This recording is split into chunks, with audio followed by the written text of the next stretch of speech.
한번 따라 하실까요? 유대인의 헛된 자랑. 유대인의 헛된 자랑. 자, 로마에 있는 교회들에게 편지를 쓰는데 사도 바울이 복음을 받아들이지 않는 이방인들에 대하여 어미꾸짓고 질책하다가 갑자기 그 초점을 바꾸어서 누구에게 대한 이야기를 하느냐 하면 유대인들에 대한 이야기를 합니다. 이방인들만 복음을 받아들이지 않는 것이 아니라 누구도 받아들이지 않느냐 하면 유대인들도 받아들이지 않는다라는 것입니다. 그런데 오늘 본문에 오면 그냥 믿지 않는 유대인들에 대한 이야기에서 조금 더 옮겨가서 믿음 안에 있는 유대인들인데 제대로 믿지 않는 유대인들이 가지고 있는 헛된 자랑들, 자부심들, 이런 것을 산산이 깨부수면서 사도 바울이 그렇게 신앙생활하면 큰일 난다. 믿지 않는 이방인들도 심판을 받고 안 믿는 유대인들도 심판을 받지만 믿는다고 하는 유대인들도 뭘 받을 수 있다고요?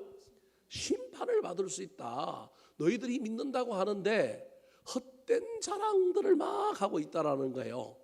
오늘 본문에 유대인들이 가지고 있는 세 가지 자랑을 사도 바울이 비판하고 있습니다. 근데 이 자랑은 오늘날 누구의 자랑이기도 하느냐 하면 저와 여러분의 자랑이기도 합니다. 오늘 본문 시작이 어떻게 시작하느냐 하면 유대인이라 불리는 네가 이렇게 시작해요. 그러니까 유대인이라고 불리는 사람들에 대하여 질책하고 있는 거예요. 근데 이 유대인이라 불린다라고 하는 이 의미 속에는 겉은 유대인이지만 실제로는 유대인이 아니다. 아니다라는 말이에요. 이 말을 오늘날 우리에게 적용하면 예수쟁이라고 불리는 너희들아, 이런 얘기인 거예요. 교회 다닌다고 하는 너희들아, 교인이라고 하는 너희들아, 아니 너희들이 그렇게 믿어가지고는 큰일 난다. 너희들이 지금 헛된 것을 자랑하고 있는데 그거 자랑하면 안 된다라고 이야기하고 있는 것입니다. 사랑하는 성도 여러분, 오늘 본문 말씀을 통하여 교회 안에 있었을 가능성이 있는 유대인들, 그 유대인들이 헛된 것을 자랑하는 것을 질책하셨던 사도 바울의 이야기 속에서 오늘날 저와 여러분이 또 다른 유대인의 삶을 걸어가고 있지는 않은지 잘 살펴보고 예수 그리스도를 제대로 믿고 제대로 된 것을 자랑할 줄 아는 저와 여러분이 되기를 예수님의 이름으로 축원합니다. 자, 그렇다면 오늘 본문에 유대인들의 헛된 자랑은 무엇일까요? 따라 하시겠습니다. 사랑하지 않고 자랑만 하는 사람. 사랑하지 않고 자랑만 하는 사람. 오늘 본문에 유대인들의 세 가지 자랑인데 첫 번째 자랑이 누구 자랑이냐면 하나님 자랑입니다. 하나님 자랑이 뭐가 나빠요?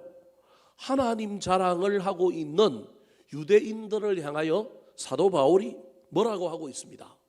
여기서 저와 여러분이 이 자랑에 대하여 조금 심각하게 생각을 해봐야 합니다. 자랑은 할 수 있지만 자랑하기 전에 해야 할 것이 하나 더 있는데 그걸 안 하고 자랑하면 큰일 납니다. 오늘 성경에 없는 말인지 제가 지어낸 말이에요.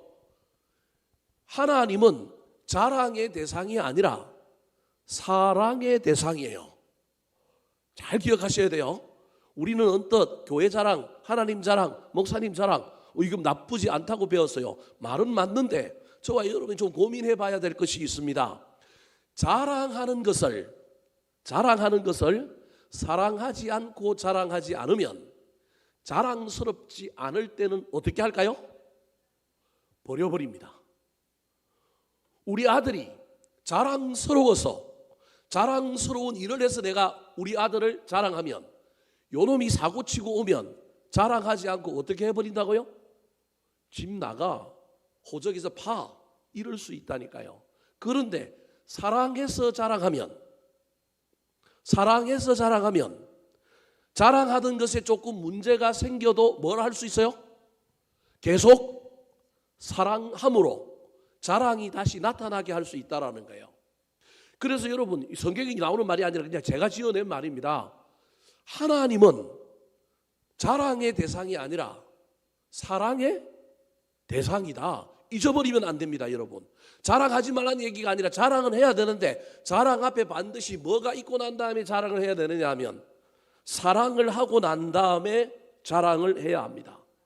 오늘 본문에 유대인들을 향하여 특징을 소개하고 있는데 이 유대인들의 특징 중에 중대한 특징 하나가 있는데 그게 뭐냐 하면 유대인들은 누굴 자랑한다고요? 하나님을 자랑해요. 자, 17절 말씀 같이 한번 읽어볼까요? 시작. 유대인이라 불리는 내가 율법을 의지하며 하나님을 자랑하며. 자, 누굴 자랑한다고요? 하나님을 자랑해요. 아니 이게 뭐가 나쁩니까? 그런데 이 이야기를 잘 따져보면 하나님을 자랑하는 사람이 자랑할 때 그 자랑 속에 사랑이 담겨 있지 않으면 이 자랑이 교만으로 가고요. 사랑이 담겨 있지 않으면 이 자랑 속에 하나님의 영광을 드러내는 것이 아니라 사실은 누구를 자랑하고 있을 가능성이 많아요? 나를 자랑하고 있을 가능성이 많아요.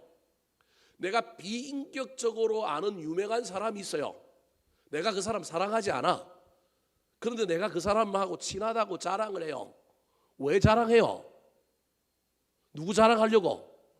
그 사람의 후광을 입어서 나를 뭐 하려고? 자랑하려고. 내가 그 사람 안 사랑해요.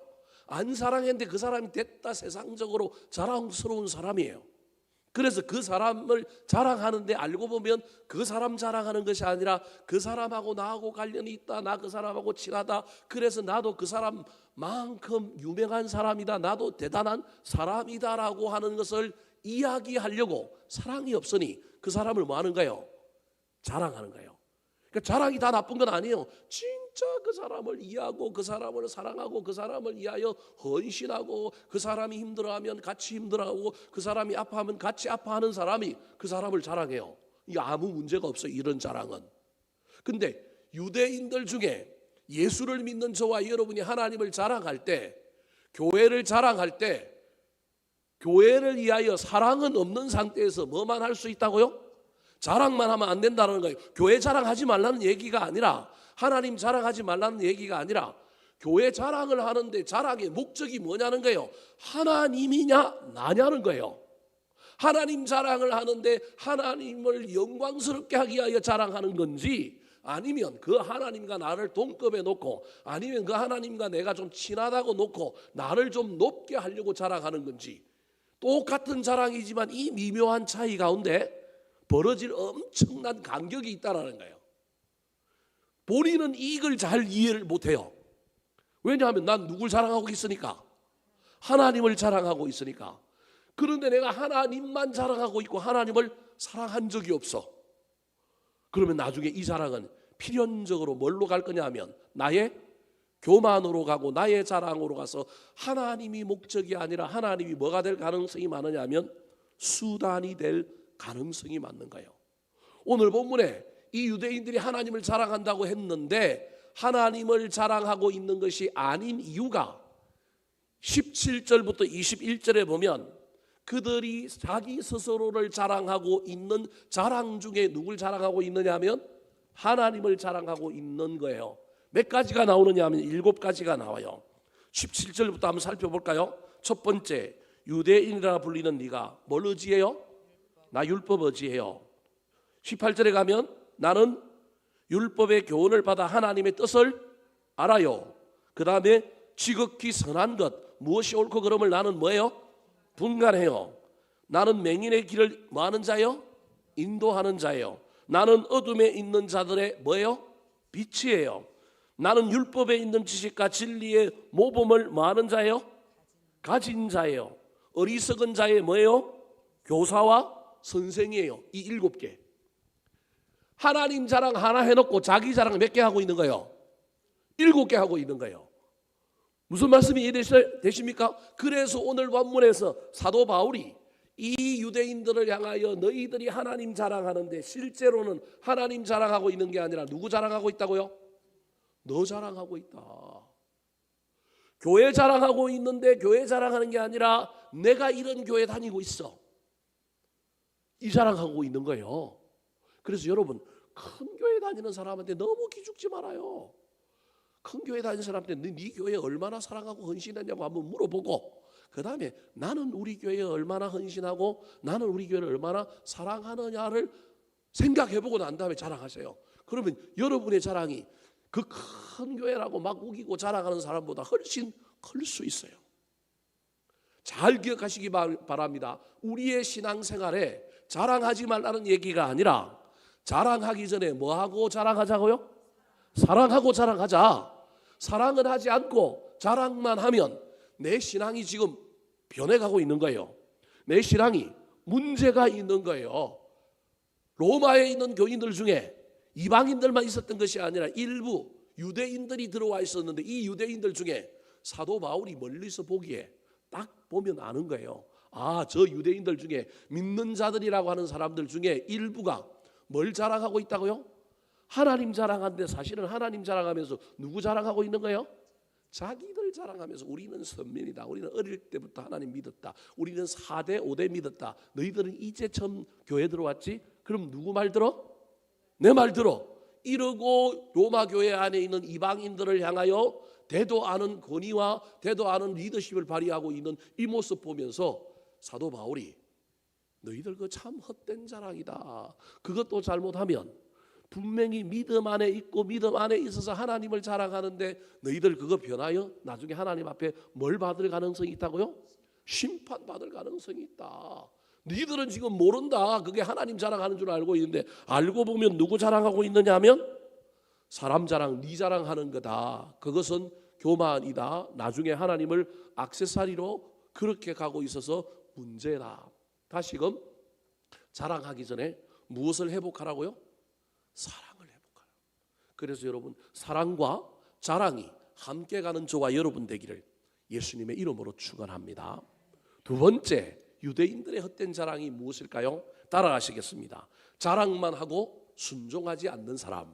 자랑만 하고 순종하지 않는 사람. 자, 오늘 본문에 유대인들의 세 가지 자랑이 나오는데 첫 번째 하나님 자랑이었어요. 두 번째 자랑이 뭐냐면 율법 자랑입니다. 율법 자랑. 근데 율법을 누가 주셨느냐면 하나님이 주셨어요. 똑같습니다. 율법을 주셨으면 율법을 뭐 해야 될까요? 사랑해야죠. 율법을 사랑해. 하나님 사랑하는 것처럼 율법을 사랑해야 되는 거예요. 율법을 사랑한다는 말이 이제 나중에 여러분이 방금 대답했는데 율법을 뭐 하는 거예요? 지키고 행하는 거란 말이에요. 근데 지키고 행하지도 않고 사랑하지 않고 우리가 뭐 받았다고요? 율법 받았다. 우리한테 뭐 있다고요? 십계명 있다. 율법 있다라고 뭘 자랑하고 있느냐 하면 율법을 자랑하고 있는 거예요. 하나님 자랑이 자기 자랑이 되는 사람의 다른 특징은 분명히 지금 하나님 자랑을 하고 있는데 이 사람이 자기 자랑으로 가서 나중에 망할 것이다라고 하는 또 다른 징조 중에 하나가 하나님 자랑을 하는데 뭘 자랑을 그 자랑에 끼워 넣느냐 하면 제3의 자랑을 끼워 넣고 있으면 그 사람은 분명히 그 하나님 자랑도 하나님 자랑이 아니라 사실은 자기 자랑한 거라고 증명하는 거예요. 유대인들이 하나님을 자랑하고 있지만 하나님 자랑하면서 뭘 동시에 자랑하고 있다고요? 율법을 자랑하고 있는 거예요. 여러분 율법은 누가 주셨어요? 그러면 누구 자랑해야 돼요? 하나님을 자랑해야 되는데 율법을 자랑하고 있는 거예요. 하나님 외에 다른 것을 자랑하는 이 이야기 속에 그 사람들이 아무리 내가 지금 하나님을 자랑하고 있다고 이야기해도 그 자랑은 하나님 자랑이 아니라 자기 자랑으로 갈 가능성이 많은 거예요. 23절 말씀 같이 한번 읽어볼까요? 시작. 율법을 자랑하는 내가 율법을 범함으로 하나님을 욕되게 하느냐. 자, 율법을 자랑하는 네가 뭘 범했어요? 율법을 뭐 했다고요? 범했어요. 율법을 자랑하는데 율법을 사랑하지 않으니 뭐 한 거예요? 범했다니까요. 여러분 제가 이 예를 설교 준비하면서 들어야 될까 말아야 될까 고민을 많이 했는데요. 불량배들이 여자를 범했어요. 잘못된 거잖아요. 이 예가 맞는지 안 맞는지 이러면 잘 모르겠지만 잘 제 얘기를 잘 순화시켜서 한번 들어보세요. 불량배들이 여자를 범했다요. 그게 범하다라는 말이 그런 말이에요. 범했어요. 근데 내가 뭘 자랑해요? 율법을 자랑하는데 사랑하지 않으니 뭐 해버렸어요? 범해버렸다니까요. 이게 지금 신앙생활에서 우리는 이게 이해가 잘 안 될 수 있어요. 나는 한 번도 이런 짓을 한 적이 없다고 생각할 거예요. 하나님의 말씀과 관련하여 범함이라고 하는 단어를 쓰고 있는데 저 범함이라고 하는 단어가 그냥 단순한 그런 게 아니에요. 저게 소위 말하는 영적인 간음과 관련이 있는 것과 관련된 말이라는 거예요. 그래서 제가 여러분에게 아주 좀 합당하지 않는 예 하나를 드려서 이게 얼마나 충격적이고 하나님 입장에서 보면 얼마나 나쁜 것이냐 하는 것을 알려주려고 제가 예를 그렇게 범하다라고 하는 말을 표현한 거예요. 자랑했으면 고이 뭐 해야 돼요? 간직하고 관리해야 되지 않겠어요? 자랑하는 거라면. 그러면 율법을 자랑한다라고 한다면 소위 말하는 율법대로 살지 않는다 할지라도 율법을 범하지는 말아야 되는데 율법을 자랑하고 있는 사람이 율법을 뭐 해버렸다고요? 범해버렸어요. 근데 본인은 범했다고 생각해요, 안 해요? 못 느낀다니까요. 못 느끼는 거예요. 지금 하나님께서 유대인들을 향하여 사도 바울에게 이렇게 알려주고 있는 거예요. 너희들이 율법 받았다고 자랑하고 있는데 율법 받았다고 자랑하면 안 되고 율법 받았으면 하나님이 너희들에게 율법 주신 이유가 뭐냐 하면 자랑하라고 주신 것이 아니라 그 율법의 말씀을 사랑하고 사모하고 그 말씀대로 살려고 뭐 하라고 준 거예요? 그 말씀대로 살라고 준 거 아니에요. 근데 살라고 준 건 살지 않고 뭐 하고 있어요 지금? 자랑하고 있는 거예요. 자랑하니까 여러분 자랑으로 열매를 다 따먹고 나니까 그 말씀의 내용의 실천의 내용은 아무런 의미가 자기한테 없는 거예요. 이걸 통하여 내가 이익을 얻고 이걸 통하여 내가 영광을 얻고 이걸 통하여 내가 인정받는 것이 목적이 돼버린 거예요. 그래서 말씀을 지키느냐 말씀대로 사느냐는 중요하지 않는 거예요. 그래서 이 사람들이 그걸 자기들은 안 지켰다라고 하는 정도로 이해하지만 하나님은 안 지킨 게 아니라 뭐 했다고요? 범했다. 네가 사랑하는 여자를 범했다. 네가 사랑하면 그 사랑하는 여자를 지켜주고 고의해야 되는데 네가 어떻게 율법을 받았다고만 자랑하느냐. 받은 것이 중요한 게 아니라 받았으면 자랑하라고 준 게 아니라는 거예요. 똑같아요. 은사는 자랑하라고 준 게 아니라 뭐 하라고 줬다고요? 섬기라고 일하라고 줬다니까요. 똑같은 거예요. 오늘날에도 이게 똑같은 논리라니까요. 직분은 자랑하라고 준 게 아니라 뭐 하라고 줬다고요? 일하고 섬기라고 줬다니까요. 근데 우리는 이걸 안 하고 이상하게 받아들이면 그걸 뭐 한 사람이라고요? 범한 사람이라니까요. 우리는 다르게 얘기하면 이미 뭐 한 자라고요? 범죄자라는 거예요. 그래서 여러분 죄송합니다. 저 표현이 누굴 욕되게 했다고요? 하나님을 욕되게 한 거야. 오해하지 말고 들으세요. 저 욕되게 하다라고 하는 욕이 단순히 하나님 영광 가렸다 그런 의미가 아니라 여러분 근친상단으로 자기 아버지를 뭐하게 했다고요? 욕되게 했다라고 하는 의미가 저 밑에 깔려 있는 거예요. 제가 이런 예까지는 안 들려고 했지만 저게 얼마나 엄청난 이야기인지를 여러분에게 알려주려고 그러는 거예요. 지금 하나님이 단순히 자기 백성들이 하나님 말씀대로 안 살아서 우리 하나님이 그냥 자존심이 상하고 영광이 떨어졌다 그런 게 아니라 하나님이 율법을 생명처럼 자기 사랑하는 사람들에게 줬는데 이 사랑하는 것을 사랑하고 고이 여기고 이대로 살려고 애를 써야 되는데 이걸 뭐 해버렸다고요? 범해버림으로 말미암아 사실은 우리 하나님의 영광 단순히 그냥 우리가 생각하는 그런 영광 정도가 아니라 우리 하나님을 욕보였다라는 거예요. 말이 안 되는 일을 했다라는 거예요. 근친상간이라고 하는 것이 일어나면 안 되는 일이요. 그게 얼마나 그 집안을 부끄럽게 하는 거예요. 똑같은 논리로 지금 설명하고 있는 거예요. 여기까지 설명하면 여러분들이 충격받을까 봐 더 이상 이제 그런 설명은 안 할게요. 중요한 건 지금 무슨 이야기를 하고 있느냐 하면 하나님께서 주셨 것을 자랑할 것이 아니라 주신 이유를 깨닫고 범하지 말고 다르게 얘기하면 뭐 해야 되냐면 순종해야 되는 거예요. 그래서 자랑만 하고 뭐 하지 않는 사람이라고요? 순종하지 않는 사람이에요. 하나님은 자랑의 대상이 아니라 사랑의 대상이요. 율법과 말씀은 자랑의 대상이 아니라 뭐의 대상이라고요? 순종의 대상인 거예요. 하나님이 나한테 이영기 목사가 목회의 길을 가는데 디모데후서 2장 14절을 주셨다. 그래서 설교 때마다 제가 여러분한테 이거 아마 한번 1000번을 할 거예요. 저하고 있으면 앞으로 1000번을 할 거예요. 아마 이 말씀을 나한테 주셨다. 자랑만 하고 내가 이 말씀대로 살지 않으면 나는 하나님의 말씀을 뭐 한 자라고요? 범한 자라는 거예요. 하나님께서 나에게 주신 말씀에 내가 범하지 않으려면 나는 뭐 해야 된다고요? 순종해야 되는 거예요. 순종.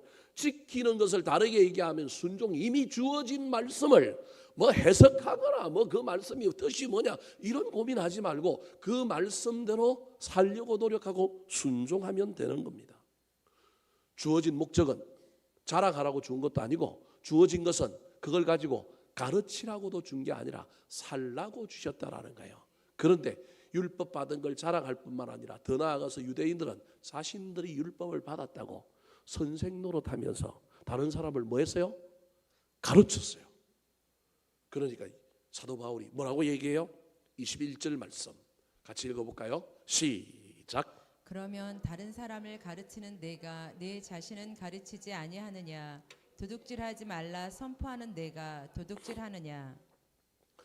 여러분 저 말씀을 저는 연구하고 준비하는 동안에 얼마나 마음에 힘이 들었는지 모릅니다. 이게 전문가의 변형이라고 하는 철학적인 용어인데요. 여러분 법을 제일 잘 아는 법률가들이 소위 말하는 법을 악용합니다. 그걸 뭐 법꾸라지 뭐 그런 말을 하잖아요. 이게 자기가 말씀을 잘 아는데도 불구하고 말씀을 안 지키고 뭐 하고 있느냐면 말씀을 가르치기만 하고 있는 거예요. 순종하지 않고 그걸 통하여 자기의 영광을 누리고 나는 많이 안다. 나는 이 말씀을 안 지켰는데도 가르치는 걸 통하여 나는 말씀을 뭐 했다? 지켰다?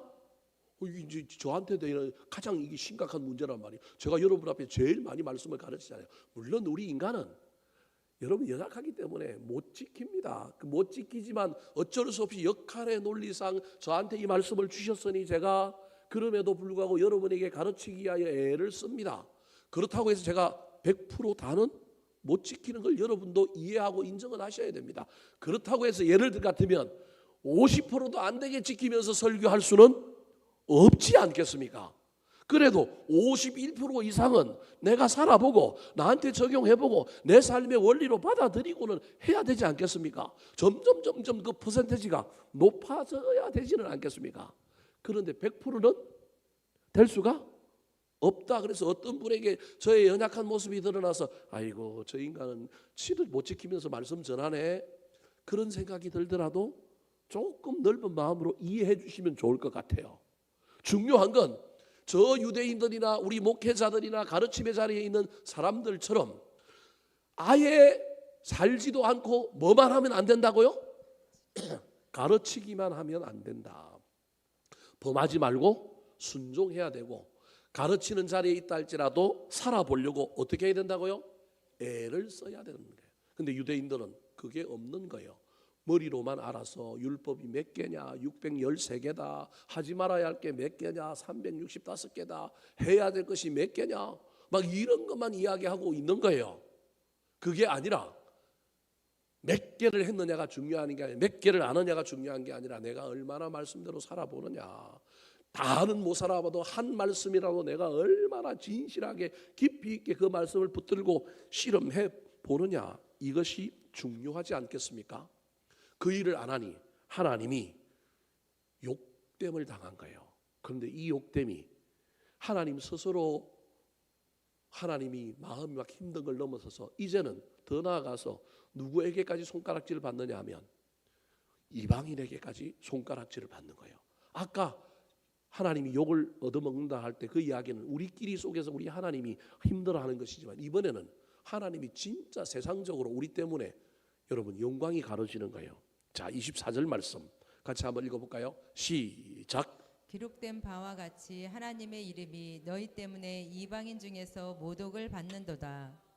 하나님이 모독을 받고 있는 이야기까지 펼쳐지는 것입니다. 사랑하는 성도 여러분, 하나님을 욕되게 하고 하나님이 모욕당하게 하는 자가 저와 여러분이 될 수 있습니다. 안 믿는 사람들이 세상에서 기독교를 박해하는 사람이 하나님을 모욕하는 게 아니고요. 누가 모욕할 수 있느냐 하면 유대인들처럼 오늘날 유대인에 해당되는 저와 여러분이 먼저 믿고 있는 저와 여러분이 순종하지 않으면 저와 여러분이 하나님의 말씀을 범하면 우리는 하나님을 욕되게 하고 하나님을 모욕할 수 있는 엄청난 자리에 있다는 사실을 잘 기억하여 할 수만 있다면 말씀을 자랑하는 것이 아니라 말씀에 뭐 하자고요? 순종하고 가르치는 자리에 있다 할지라도 가르치기 전에 말씀을 붙들고 실험하고 살아보려고 애를 쓰는 저와 여러분이 되었으면 좋겠습니다. 권사의 자리, 장로의 자리, 안수집사의 자리, 교사의 자리 다 불안정하지요. 다 부족하지요. 그럼 뭐 아무도 할 사람이 없어서 안 해야 될까요?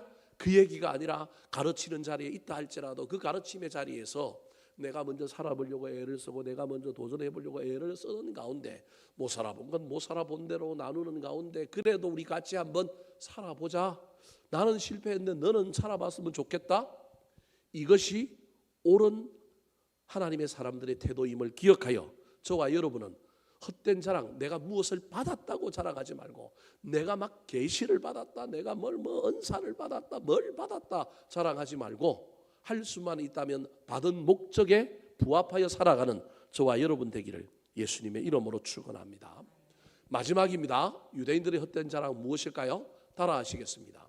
육신의 할례만을 자랑하는 사람. 육신의 할례만을 자랑하는 사람. 자, 오늘 본문에 유대인들의 세 가지 자랑이 나온다 그랬습니다. 첫 번째는 하나님 자랑. 사랑하고 자랑해야 되는데 사랑은 없고 뭐만 한다고요? 자랑만 하고 있어요. 두 번째는 뭘 자랑했어요?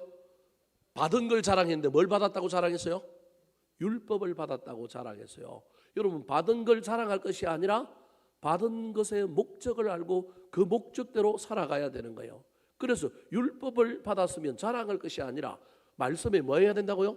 순종해야 되는 거예요. 세 번째가 유대인들은 뭘 자랑했느냐 하면 할례를 자랑했습니다. 심지어 교회 공동체 안에서도 로마에 있는 교인들 중에서도 심지어 어떻게 주장하느냐 하면 할례가 구원의 정표다라고 주장하는 사람들까지 나오게 된 것입니다. 그러니까 여러분, 우리는 율법을 받았고 우리는 율법을 지키는 사람인데 율법을 지켰다고 우리에게 알려주는 표시가 있는데 그게 뭐냐 하면 뭐라고요?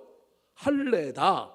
즉 다 건너뛰고 할례 받은 사람은 뭘 지키는 사람이라고요?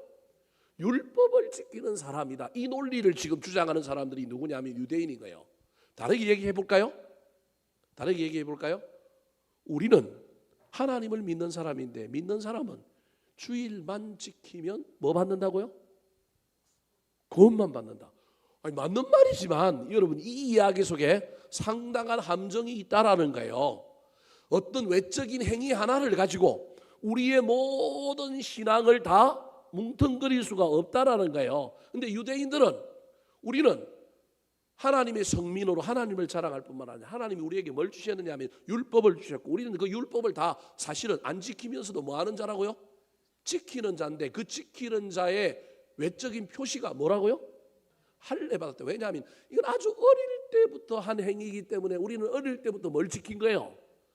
율법을 지켜서 가장 어릴 때 가장 연약할 때 이 아이들이 난지 8일 돼서 이 할례 행위를 잘못하면 피가 멎어지지 않아서 뭐 할 수도 있어요. 물론 어린아이는 어린아이니까 지는 모르겠지만 부모 입장에서 보면 이 난지 8일 만에 할례를 한다는 건 심각한 거예요. 그래서 지금도 의학적으로는 이 포경수술을 해야 되느냐 말아야 되느냐에 대한 수많은 이야기가 있지만 유대인들은 난지 8일 만에 아이를 포경수술을 하는 할례의식을 행해야 했단 말이에요. 근데 그게 얼마나 위험한 행위인지 몰라요.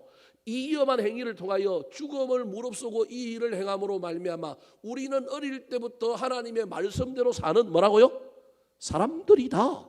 그래서 우리는 어릴 때부터 막 옷을 입고 다니고 여기에 뭐 성경 구절을 엮고 뭐 여기에도 뭐가 있고 막 우리는 뭘 메고 다니고 옷을 어떻게 하고 우리는 12살 되면 동국의 베개 가고 뭘 어떻게 하고 뭐 별의별 일들이 다 있어. 우리는 다 지켰다.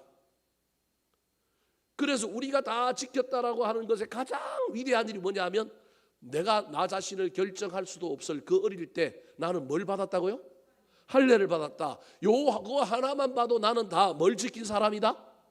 율법을 뭐한 사람이다? 지킨 사람이다. 이게 유대인들이 가지고 있는 자부심이에요. 자부심. 그러니까 율법을 지킨다라고 하는 이야기를 건너뛰어서 이 꼴 덤식을 뭘로 만드느냐면 율법을 지키는 사람, 할례 받은 사람, 또 하나 초대교회 만들어놨는데 할례 받은 사람 이 꼴 뭐 받은 사람? 구원 받는 사람. 그래서 이방인들 중에 예수를 믿고 세례를 받아서 로마 교회 공동체 안에 들어와 있는데도 불구하고 유대인들 중에서 너네 구원 받아요? 못 받는다고요? 못 받아. 너네 뭘 받아야 돼? 할례 받아야 돼. 자꾸 지나가면서 엄한 소리를 자꾸 하는 거예요.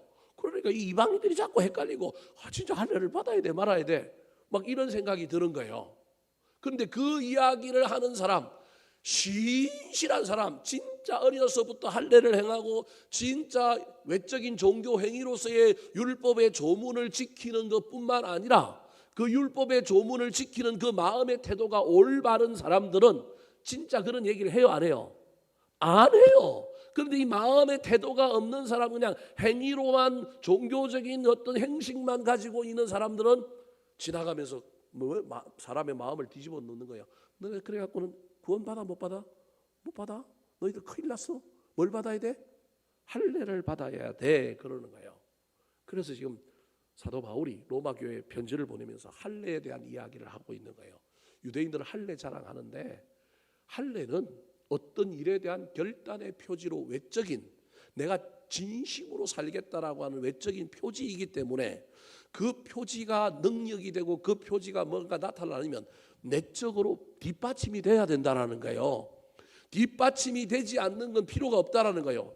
세례받은 것이 전통적으로 종교개혁의 이후에 세례받은 사람은 천국 갈 수 있는 자격이 주어졌다는 게 종교개혁의 역사에 있는 우리 기독교의 정신입니다. 그래서 우리는 웬만하면 다 뭘 줄라 그래요?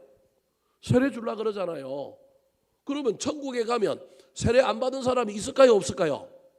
논리적으로 치면 없어야 되지요. 없어야 되죠. 그래서 세례는 천국 가는 티켓인 거예요. 근데 아무리 티켓을 가지고 있어도 지가 어디에 안 타요?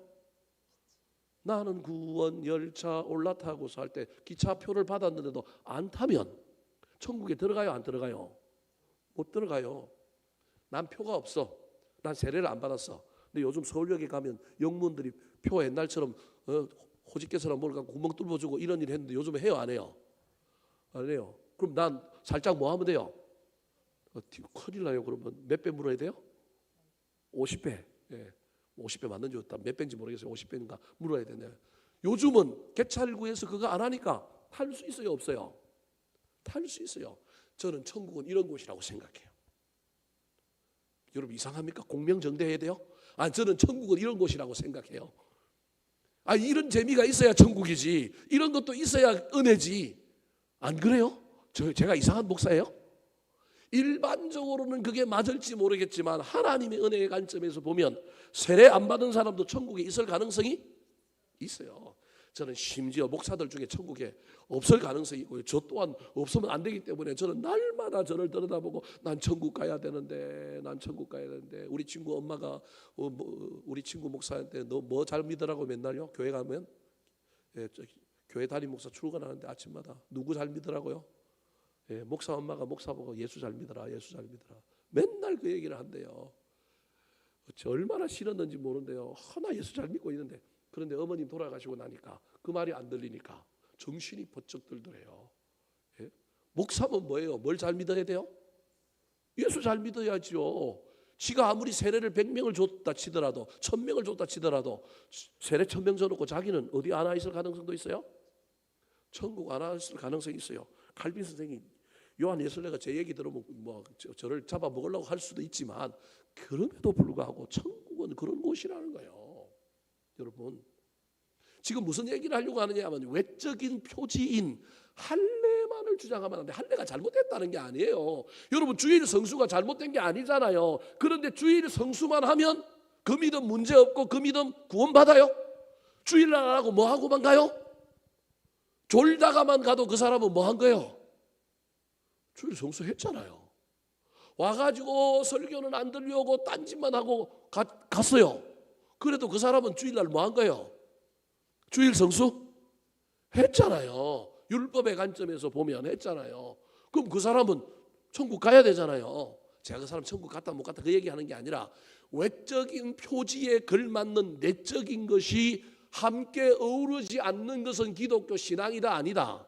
아니다. 그래서 자꾸 외적으로 드러나는 것만 가지고 신앙이라고 말하지 말라. 이게 사도 바울의 얘기인 거예요. 할례에 대한 이야기도 똑같아요. 이 이야기는 오늘날 우리에게도 똑같은 거예요.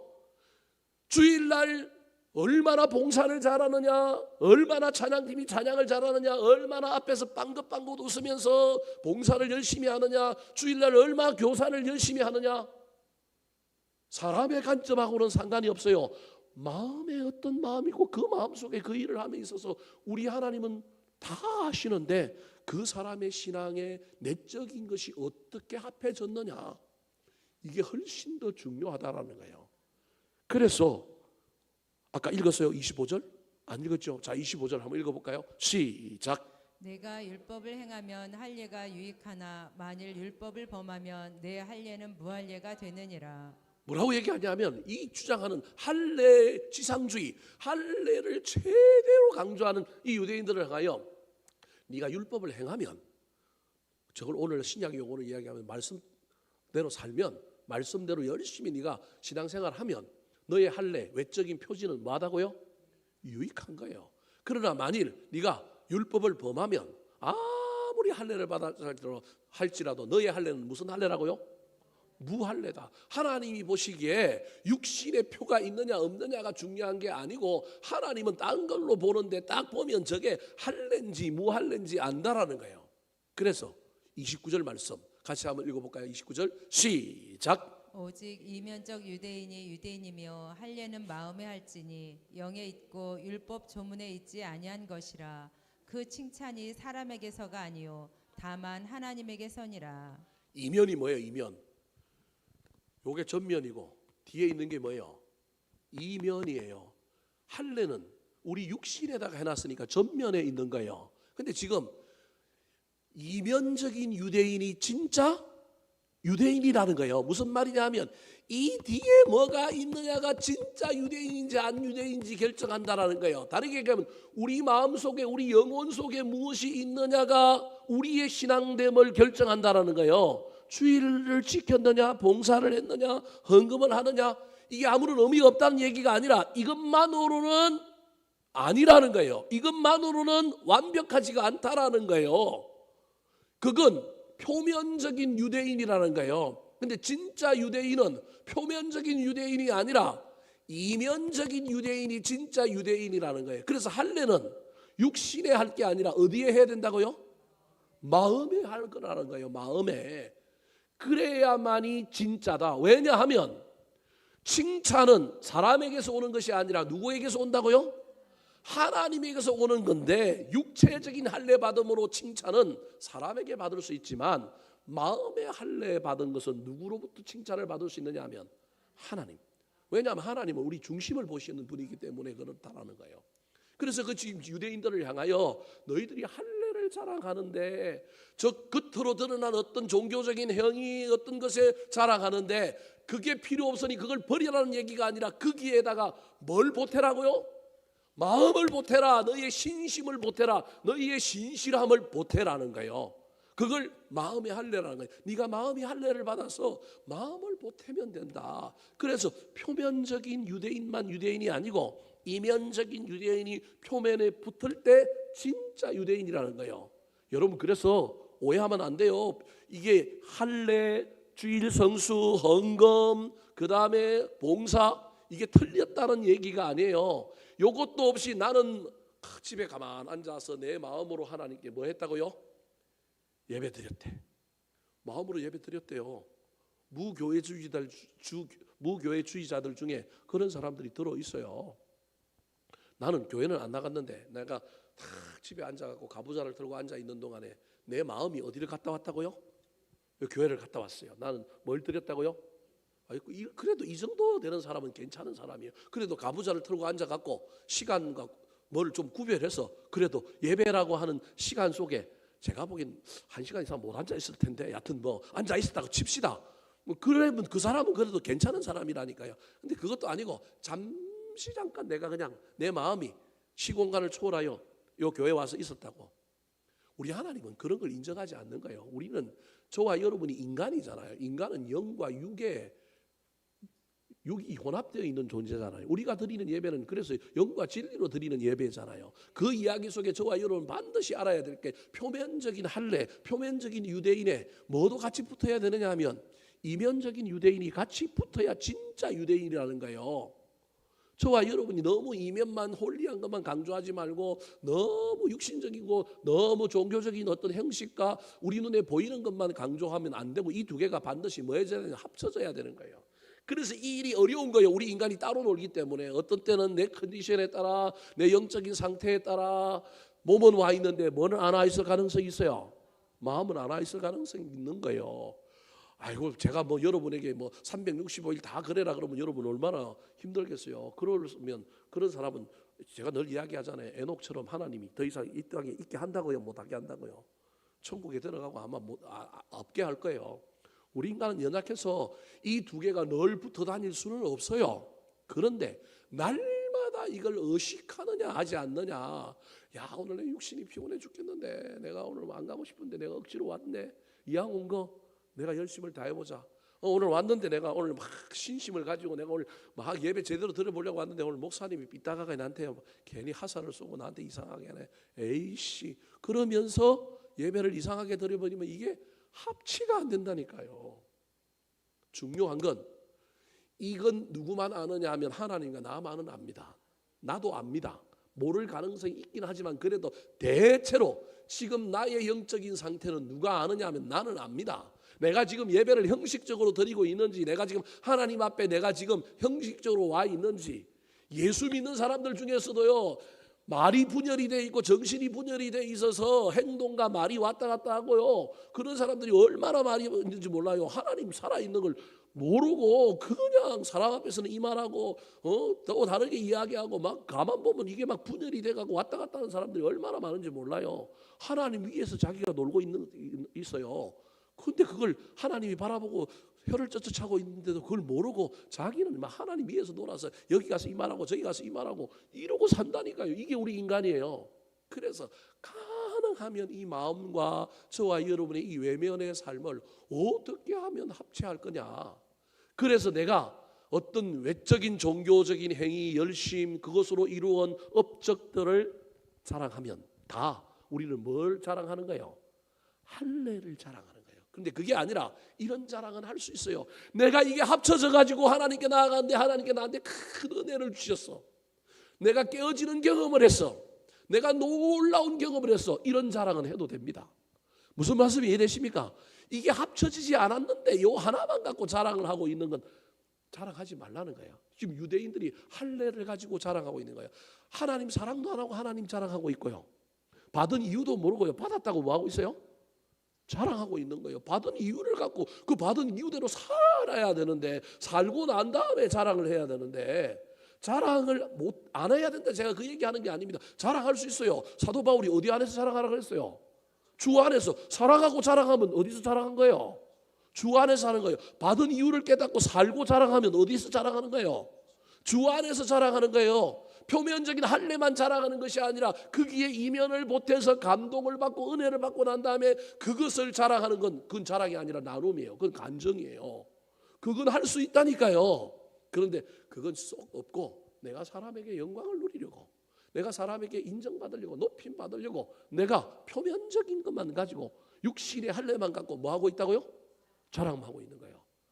여러분 저와 여러분이 이거 안 할 것 같죠? 아닙니다. 저도 수백 번 수십 번 합니다. 우리 인생 가운데 늘 이 문제가 있는 거예요. 그렇다고 너무 좌절하지 마시기 바랍니다. 합니다. 목사인 저도 하고요. 수도 없이 합니다. 그럼에도 불구하고 저와 여러분이 이걸 깨닫고 어떻게 하면 내가 이걸 자주 합칠까? 오늘은 어떻게 하면 이 마음과 이 육신이 합쳐져서 하나님 앞에 온전히 설까? 나아갈까? 늘 고민하셔서 저와 여러분이 형식을 따라서 살아가는 일이 아니라 때로는 사람의 눈을 의식하여 살아가는 것이 아니라 하나님 앞에 전심으로 나아가는 자들이 되기를 우리 구주 예수 그리스도의 이름으로 축원합니다. 한번 따라 하실까요? 유대인의 헛된 자랑. 유대인의 헛된 자랑. 사랑하지 않고 자랑만 하는 사람. 사랑하지 않고 자랑만 하는 사람. 자랑만 하고 순종하지 않는 사람. 자랑만 하고 순종하지 않는 사람. 육신의 할례만을 자랑하는 사람. 육신의 할례만을 자랑하는 사람.